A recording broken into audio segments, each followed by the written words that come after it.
Hi friends, எல்லாருக்கும் வணக்கம். Pandian store சீரியல்ல நாளைக்கு எபிசோட்ல என்ன நடக்க போகுது அப்படின்னாங்க இந்த வீடியோவில் பார்க்க போறோம். போலீஸ் ஸ்டேஷன்ல தங்கமயிலோட அம்மா அப்பா கிட்ட சொல்லிடுறாங்க. அதாவது தங்கமயில நாங்க பார்க்கணும் அப்படின்னு சொல்லும்போது அவ வர முடியாத நிலைமையில் இருக்கா, படுத்த படுக்கையா இருக்கா, சாப்பிடறதுல தூங்குறதுல அப்படின்னு சொல்றாங்க.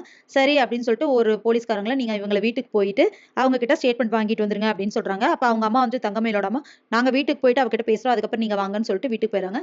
வீட்டுல போயிட்டு தங்கமயில் கிட்ட இந்த விஷயத்த சொல்றாங்க. அப்ப அவங்க வந்து என்னமா இப்படி பண்ணிட்டீங்க அப்படின்னு சொல்லி கேட்கும்போது, நீ வந்து ஒழுங்கா அந்த ஃபேமிலியில போய் வாழணும் அப்படின்னா நான் சொல்றது கேளு, அப்படி இல்லைன்னா டைவர்ஸ் நோட்டீஸ் அனுப்பியிருக்காங்களா, போய் டைவர்ஸ் பண்ணிட்டு இரு, எங்கேயோ போயிரு, இங்க இருக்கக்கூடாது அப்படின்னு சொல்றாங்க.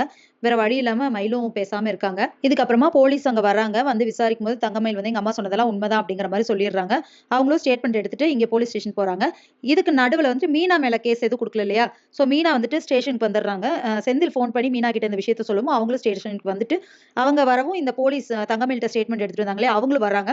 அப்ப இவங்க வந்து கேக்குறாங்க, அவங்க எதுவும் பண்ணல, தங்கமயில் கிட்ட விசாரிங்க, அப்ப வந்துட்டு அவங்க உண்மையை சொல்லுவாங்களா அப்படின்னு சொல்லி கேட்கும்போது, நான் இப்பதான் அவங்க வீட்டுல இருந்து வரேன், அவங்க கொடுத்த ஸ்டேட்மெண்ட் தான் இது, அவங்களும் வந்துட்டு என் ஃபேமிலியில இருக்கிற எல்லாருமே தான் காரணம், இப்படி என்னை கொடுமைப்படுத்தினாங்க, பணம் நகையெல்லாம் கேட்டு அப்படின்னு சொல்லியிருக்காங்க அப்படின்னு சொல்றாங்க.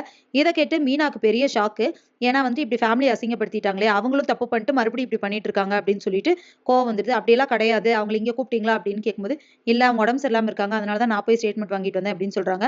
அப்ப மீனா வந்துட்டு இந்த உண்மையை சொல்லிடலாம் அப்படின்னு சொல்லிட்டு கோவத்துல, ஏன்னா எல்லாத்தையுமே கூப்பிட்டு ஸ்டேஷன்ல உட்கார வச்சிருக்காங்க. அது மட்டும் இல்லாம தங்கமேல் வந்து ஆமா அப்படிங்கிற மாதிரி சொல்லிட்டாங்களே, இவங்க வந்து இவ்வளவு பொய் சொல்றாங்க அப்படின்னு சொல்லிட்டு உண்மையை சொல்லிடுறாங்க. என்ன அப்படின்னா, இப்படி வந்து அவங்க போட்ட நகையே வந்து கவரிங் தான், அது எங்க எல்லாத்துக்குமே தெரியும், தெரிஞ்சிருந்தோம் நாங்களா பேசாம தான் இருந்தோம், ஆனா அவங்க வந்து இப்படி பொய் சொல்லி பிரச்சனை பண்ணிட்டு இருக்காங்க அப்படின்னு சொல்றாங்க.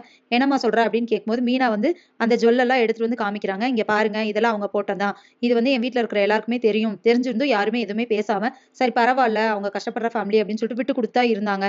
இப்ப இவங்களாதான் தேவையில்லாம இவ்வளவு பிரச்சனை பண்ணிட்டு இருக்காங்க அப்படின்னு சொல்லிடுறாங்க. அதை வந்து ராஜியும் கதிரும் சொல்றாங்க. ராஜி வந்து எனக்கு இந்த விஷயம் எனக்கும் முன்னாடியே தெரியும், கதிர்கிட்டயும் நான் சொல்லிட்டேன் அப்படின்னு சொல்றாங்க. அப்ப இதையே நீங்க முன்னாடியே சொல்லல அப்படின்னு சொல்லிட்டு ஸ்டேஷன்ல கேக்குறாங்க. நீங்க தான் எங்களை விசாரிக்கவே இல்லையே, அப்ப நாங்க எப்படி சொல்லுவோம் அப்படின்னு சொல்லும்போது, ஓ அப்ப அவங்க மேலதான் தப்பா, அந்த பொண்ணு அவங்க அம்மா அப்பா முதல்ல வர சொல்லுங்க, அவங்களதான் தூக்கி உள்ள வைக்கணும் அப்படின்ட்டு அந்த போலீஸ்ல சொல்றாங்க. சோ இதுக்கப்புறம் என்ன நடக்க போகுது அப்படிங்கறத இனி வர வீடியோல ஒன்னொன்னா பார்க்கலாம் ஃப்ரெண்ட்ஸ். அது வரைக்கும் வெயிட் பண்ணுங்க. நன்றி, வணக்கம்.